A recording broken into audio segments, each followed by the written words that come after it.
All right, so I want to hop on here because I have two things that I mostly want to talk about right now when it comes to just the world of wrestling, both of which are WWE related. One of them being the most recent thing that happened last night on Raw, and one that potentially could happen, or people are begging to happen at Elimination Chamber, or just any event in general at this point. First off, with what happened on Raw, I'm not really going to review the whole show. Really, the only thing I'm going to talk about are that WWE did a great tribute for AJ Styles, and the fact that this episode of Raw felt cursed and just wasn't great. But the main thing that definitely really hurt from this Raw was the fact that Bronson Reed got injured. Yeah, the vision is cursed, man. Because it's crazy how the three original members of the faction, Seth Rollins, Braun Breaker, and Bronson Reed, are now out with injuries. And even though there have been rumors that Seth Rollins and Braun Breaker could come back before WrestleMania, I don't think that it's going to happen. At this point, I'm just assuming that they should just drop the storyline entirely for the Vision, because how in the hell am I supposed to take Logan Paul and Austin Theory seriously in that faction when it's clear that WWE has done a really bad job of presenting the Vision just as a whole? Because if you want to know why a lot of people are saying that they're one of the worst factions WWE's ever produced, well, it's clear why. They have no titles, no credibility, and the credibility that they did have was taken all away from the three guys that are now out with injuries.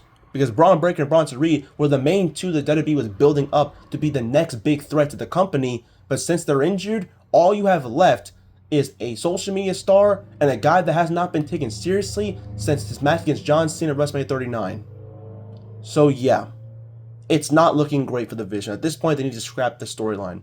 Because the more they try to continue it and the more they try and like actually believe that we can actually trust the system and trust the actual embodiment of thinking that Logan Paul and Austin Theory are going to be the next future stars of this company, I'm sorry. Like, I just can't believe that. But let's get to the next topic, and this one actually like grinds my gears because I'm generally surprised how many people are living in a fantasy land where they want to see Vince McMahon come back to WWE. Now, if you don't know, Vince McMahon was recently just taken out of the whole General Grant lawsuit, saying that the whole relationship was consensual.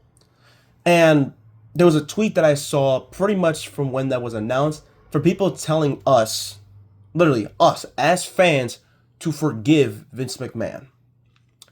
And to that I say, why? Why should we?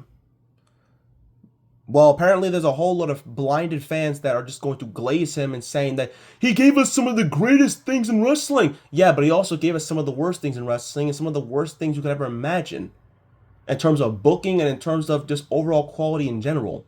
He also completely treated women terribly in the Attitude Era and the Ruthless Aggression Era. There's a whole documentary of what happened to Ashley. You pretty much know who she is. If you don't, then type her in. Like, type in Ashley and WWE and you'll find out how fucked up her life was because of the shit that Vince McMahon did.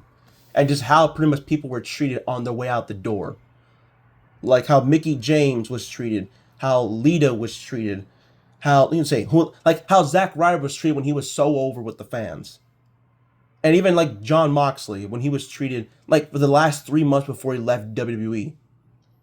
Vince would honestly go out of his way to bury talent left and right and to just give us some of the worst things imaginable. And you would think that after fans kept begging and pleading for him to leave and have someone else take the stepping boot to actually book creative, that being Triple H because he was doing a great job in NXT, you would assume that we would all just move on and just no longer have people begging and pleading for Vince to come back. But now, apparently in this current age, people want Vince back.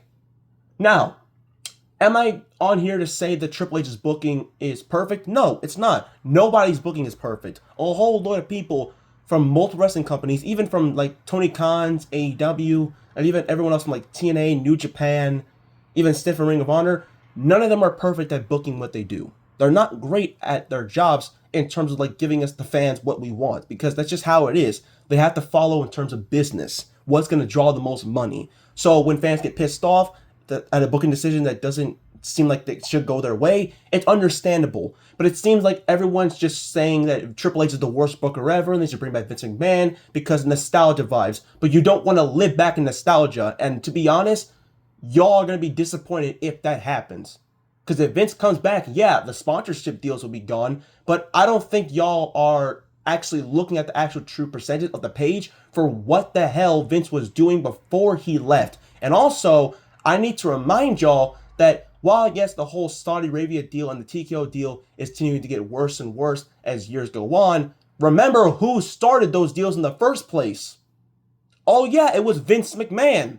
He's the one that made the deal with Saudi Arabia to have a 10-year deal with them for WWE pay-per-views. And to even go to the shows in general. He's the one that was there on the podium for when WWE and UFC were merged into TKO for just one entire business. He was there for all of it. And he was mentioned a lot during it. Yeah, Triple H was there too, but Vince was pretty much one of the major talking points for that entirety of the show because that was the first time we saw Vince in a long time after he stepped down from creative and had Triple H took control. So, if you want to try and just go out and blame somebody, blame Vince. And I'm not here to try and defend Triple H because even I've been someone who's been frustrated with his booking. But I'll take his booking every day of the week more than Vince's booking because I'm not going back to those 2017, 2019 days. I don't want to.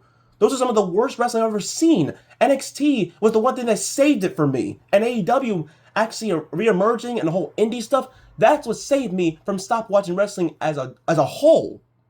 Vince was making it worse and worse as times went on. And the amount of people he buried along the way, mostly who came up from NXT. Like guys like Keith Lee, Ricochet, who else did he bury? Like, God, there's so many talent that I can pretty much name from the top of my head that were pretty much just all treated like garbage. Like, those are the main two I wanted to say, but like, even Karrion Kross is another one. That man literally had him come out in suspenders, dude. With an ugly-ass mask. You tell me one of the most dominant people to ever be on NXT is being treated like that? Just flat out crazy. And y'all can pretty much tell just from the tone of my voice that I do not want to see Vince back at all. I don't want to see Vince back at all. I don't want to. And if y'all are literally on this app, or like on YouTube, on Instagram, TikTok, or any other social media platform, and y'all are begging Vince to come back, what is wrong with y'all? Like, seriously, go get a life. And even if you're old, I don't care. If you're like older than me and you're like one who's been watching for like 50 odd years, you need to move on. Vince's era is over. It should be done with. Because even then, you may assume that our childhood was blessed with magic and greatness, but if you go back and watch the product, you'll realize that a lot of the shit that happened there was really fucked up, and right now, any type of wrestling can't do that shit anymore. They just can't. Like a live sex celebration on Raw, shootings, stabbings, all that shit. No.